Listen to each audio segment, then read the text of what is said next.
आज ही Doubtnut app download करें। Doubtnut पर होगा अब आपके सभी मैथ्स, केमिस्ट्री, फिजिक्स और बायोलॉजी डाउट्स का सफाया। बस अपने क्वेश्चन की फोटो खींचो, उसे क्रॉप करो और तुरंत वीडियो सोल्यूशन पाओ। Download now. In this question, we have given a rod with resistance R lies across frictionless conducting rail in a constant uniform magnetic field B as shown in the following figure. Assume the rails have negligible resistance. The magnitude of the force that must be applied by a person to pull the rod to the right at constant speed V is. Question में क्या हमें given है, हमारे पास कोई एक rod है जिसका resistance हमें आर है, जो कि इस डायग्राम पे हम देख पा रहे हैं। ये हमारे पास क्या है, रॉड जिसका रेजिस्टेंस हमें आर गिवन है। क्वेश्चन में कह रहा है ये रॉड हमारा किसी रेल्स पे मूव कर रही है, ठीक। और जो रेल है क्या है, फ्रिक्शनलेस है। और जो ये रॉड है वो किस वेलोसिटी से मूव कर रही है, यूनिफॉर्म स्पीड वी से क्वेश्चन में गिवन है, ठीक। अच्छा, क्वेश्चन में कह रहा है कि जहाँ पे ये रॉड है, ठीक, वहाँ पे एक मैग्नेटिक फील्ड है जो क्या है, इस प्लेन के परपेंडिकुलर आउटवर्ड डायरेक्शन पे। ए डॉट का मतलब क्या होता है कि जो ये मैग्नेटिक फील्ड है इस पूरे एरिया में वो क्या है, इस प्लेन के परपेंडिकुलर डाउनवर्ड डायरेक्शन में। इट मीन्स कि अगर हम यहाँ पे देखें, रॉड क्या हमारा इस प्लेन पे है, ठीक, रेल वाली प्लेन पे रॉड हमारा है, और जो मैग्नेटिक फील्ड है उस प्लेन के परपेंडिकुलर डायरेक्शन पे है। तो यहाँ से हम कह सकते हैं कि जो ये लेंथ है रॉड की, लेंथ और मैग्नेटिक फील्ड एक दूसरे के परपेंडिकुलर है। और यहाँ से हम देख पा रहे हैं कि जो रॉड है इस मैग्नेटिक फील्ड के परपेंडिकुलरली वी स्पीड से मूव कर रहा है। अगर स्पीड को हम यहाँ दिखाएं तो रॉड हमारा इस डायरेक्शन पे मूव कर रहा है विद स्पीड वी, ठीक। और वो स्पीड क्या है, इस मैग्नेटिक फील्ड के परपेंडिकुलर है। कैसे हमने पता किया, यहाँ पे हम देख पा रहे हैं मैग्नेटिक फील्ड बाहर की तरफ है। इट मीन्स कि ये जेड एक्सिस में है, पॉजिटिव जेड एक्सिस में। बाहर की अगर पॉजिटिव जेड एक्सिस मानो तो वेलोसिटी हमारा एक्स एक्सिस में। इट मीन्स दोनों के बीच में एंगल 90 डिग्री है, ठीक। अब क्वेश्चन में कह रहा है assume the rails have negligible resistance. जो रेल्स है जिस पे हमारा रॉड मूव कर रहा है उसका हमें रेजिस्टेंस नहीं लेना है। The magnitude of the force that must be applied by a person to pull the rod to the right at constant speed v is. तो यहाँ से कह रहा है कोई एक पर्सन राइट डायरेक्शन में कितना मैग्नीट्यूड ऑफ फोर्स लगाएगा सो दैट कि रॉड हमारा सिर्फ एक कांस्टेंट स्पीड v से मूव करे।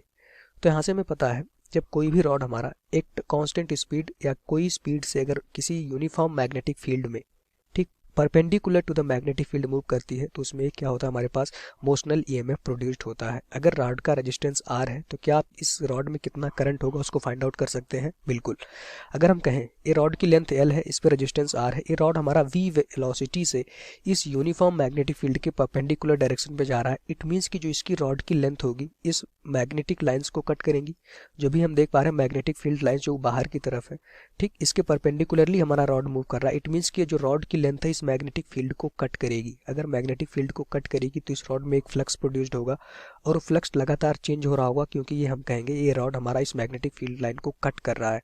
तो उसमें एक क्या प्रोड्यूस्ड होगा, ईएमएफ, और किसकी वजह से, मोशन की वजह से, रॉड के मोशन की वजह से, ठीक। अगर रॉड मोशन नहीं करती तो यहाँ पे हम देखते हैं रॉड हमारा मैग्नेटिक फील्ड ऑफ लाइंस को कट नहीं करती। अगर कट नहीं करता तो वहाँ पे कोई भी हमारा ईएमएफ प्रोड्यूस्ड नहीं होता। तो रॉड की मोशन की वजह से इस रॉड में एक इंड्यूस्ड ईएमएफ प्रोड्यूस्ड होगा जिसको हम कहते हैं मोशनल ईएमएफ, ठीक। क्यों, क्योंकि रॉड हमारा मोशन कर रही है। तो यहाँ से अब कौन सी बात करेंगे, हम मोशनल ईएमएफ की बात करेंगे। अगर हम मान लेते कि इस रॉड में जो हमारे पास मोशनल ईएमएफ है वो ये है, इसकी वैल्यू कितनी हो जाएगी, ये हमारा फार्मूला होता है बी वी एल, ठीक। एल क्या होता है, इस रॉड की लेंथ, बी क्या होता है जिस मैग्नेटिक फील्ड में हमारा रॉड मूव कर रहा है, और वी क्या होता है किस स्पीड से रॉड हमारा मूव कर रहा है। तो इस रॉड में इतना हमारे पास इंड्यूस्ड ईएमएफ प्रोड्यूस्ड होगा। अगर इसका हम वेक्टर फॉर्म देखें, क्योंकि इसकी हमें डायरेक्शन निकालनी होगी, तो इसकी वैल्यू होती है हमारे पास वी क्रॉस बी, और ये हमारा क्या हो जाता है, dot product with length L, ठीक। लेंथ कितनी है इस रॉड की, एल है। तो यहाँ से हम क्या देख पा रहे होंगे कि अगर हम कहें इस इंड्यूस्ड ईएमएफ की अगर आप डायरेक्शन दिखाएं तो मान लेते हैं हमारे पास एक बैटरी की तरह काम करेगा, ठीक, जिसकी पोलैरिटी हमें फाइंड आउट करनी होगी। या फिर इसको हम ऐसे कहें कि इसकी जो डायरेक्शन होगी उसको हमें फाइंड आउट करना होगा, ठीक।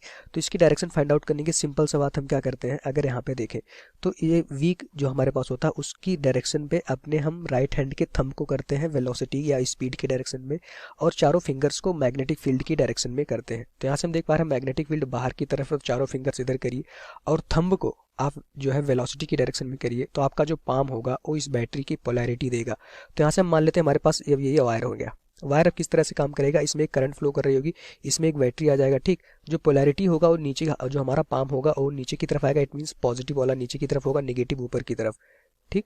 और इस रॉड का रेजिस्टेंस जो हमें गिवन था आर था, ठीक। तो यहाँ से आप फाइंड आउट कर सकते हैं इसमें कितनी करंट फ्लो करेगी। यहाँ से मान लेते हैं इसमें करंट आई फ्लो कर रही थी जिसका रेजिस्टेंस आर था, और जिसपे हमें वोल्टेज ये इंड्यूस्ड ईएमएफ मिल चुका है, ठीक। तो इंड्यूस्ड ईएमएफ की डायरेक्शन कैसे निकालते हैं ये इंपॉर्टेंट है। वी की डायरेक्शन में अपने राइट हैंड के थंब को करिए, मैग्नेटिक फील्ड की डायरेक्शन पे फिंगर्स को करिए, तो आपको पाम जो होगा वो इस इंड्यूस्ड ईएमएफ की पोलैरिटी बताएगी। तो जिधर पाम आता है उधर हम पॉजिटिव देते हैं, ठीक, उसके जस्ट ऊपर हमारा नेगेटिव वाला आ जाएगा।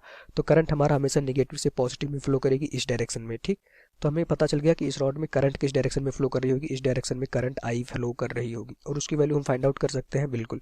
यहाँ से देखेंगे पोलैरिटी, सॉरी, जो वोल्टेज होगा इस रॉड में वो किसके बराबर होगा, इंड्यूस्ड ईएमएफ के, उसकी वैल्यू कितनी है, अगर मैग्नीट्यूड देखें VVL, ये किसके बराबर हो जाएगा, I इंटू आर के, ठीक, क्योंकि यहाँ पे रेजिस्टेंस R है, करंट इसमें I फ्लो कर रही है, तो V इक्वल्स टू क्या होता है, IR। तो आप I की वैल्यू फाइंड आउट कर सकते हैं, I इक्वल्स टू हो जाएगा हमारे पास VVL डिवाइडेड बाई R। इतनी करंट हमारे पास इस रॉड में फ्लो करेगी, ठीक, जिसकी लेंथ L थी और V स्पीड से जा रहा था मैग्नेटिक फील्ड B में, और जिस पे रेजिस्टेंस गिवन था R, ठीक, इस रॉड का रेजिस्टेंस R गिवन था। तो कितनी करंट इसमें फ्लो करेगी वो हमने यहाँ पे फाइंड आउट कर लिया, ठीक।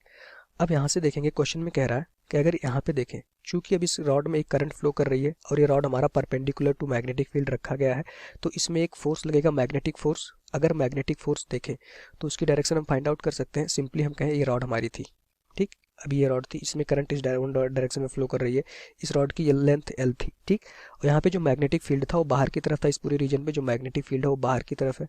तो हम देखेंगे अगर हमारे पास कोई करंट कैरिंग कंडक्टर होता है या रॉड होती है जो किसी मैग्नेटिक फील्ड में perpendicular to the magnetic field रखी गई है, तो यहाँ से हम देख पा रहे हैं कि जो लेंथ है और मैग्नेटिक फील्ड एक दूसरे के परपेंडिकुलर डायरेक्शन में है, तो उस रॉड में एक मैग्नेटिक फोर्स लगता है, ठीक। मैग्नेटिक फोर्स क्या होता है अगर उसको देखें, F इक्वल्स टू हमारे पास होता है ILB, ठीक, ये मैग्नेटिक फोर्स लगता है किसी भी करंट कैरिंग कंडक्टर में अगर वो मैग्नेटिक फील्ड में रखा गया है।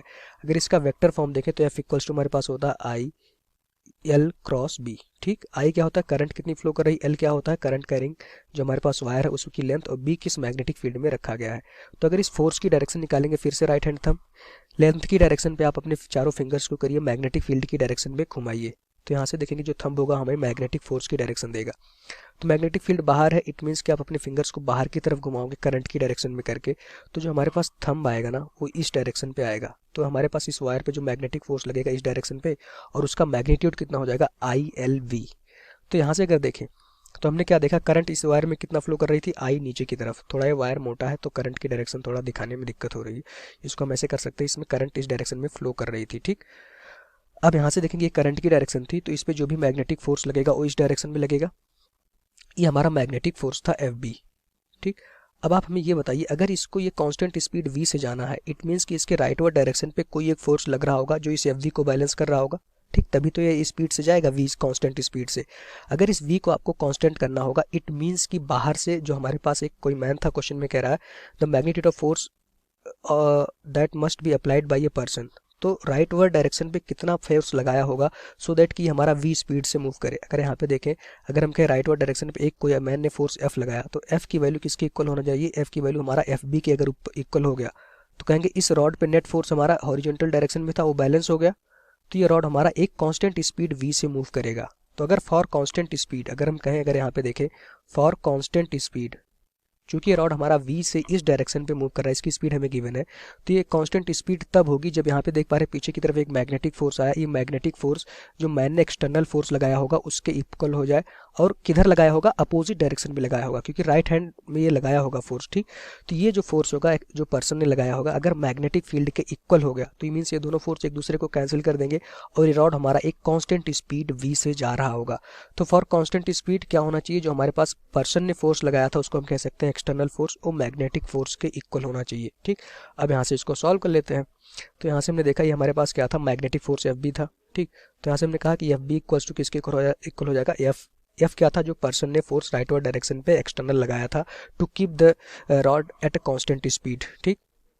तो यहाँ से FB की वैल्यू कितनी हो जाएगी हमारे पास, देखिए मैग्नेटिक फोर्स कितना हो जाएगा ILB, ये मैग्नीट्यूड होगा, एक इसके बराबर हो जाएगा F के। I की वैल्यू आप फाइंड आउट कर चुके हैं, वैल्यू पुट कर दीजिए BVL divided by R into LB is equals to हो जाएगा F, जो राइट वर्ड डायरेक्शन पे फोर्स F उसने लगाया होगा। तो यहाँ से अगर इसको आप सॉल्व करोगे तो F की वैल्यू कितनी हो जाएगी, B square L square V divided by R, ये हमारा इतना फोर्स लगाया होगा to keep the rod moving at constant speed, ठीक। ये हमारा इस क्वेश्चन का आंसर हो जाएगा। तो एक कंप्लीट आंसर होगा, इसको हमने अच्छे से समझा। अगर यहाँ पे देखें B L square V divided by R, ये हमारा इस क्वेश्चन का आंसर हो जाएगा। यहाँ पे हमने कैपिटल L लेंथ ले ली है, यहाँ पे इन्होंने स्मॉल लिया, कोई दिक्कत नहीं होगी, ठीक। तो लेंथ ही है। Thank you. क्लास 6 से 12 से लेके नीट, IIT, जेई मेंस और एडवांस के लेवल तक 10 मिलियन से ज्यादा स्टूडेंट्स का भरोसा। आज ही डाउनलोड करें डाउटनेट ऐप या व्हाट्सएप कीजिए अपने डाउट्स 8400 400 400 पर।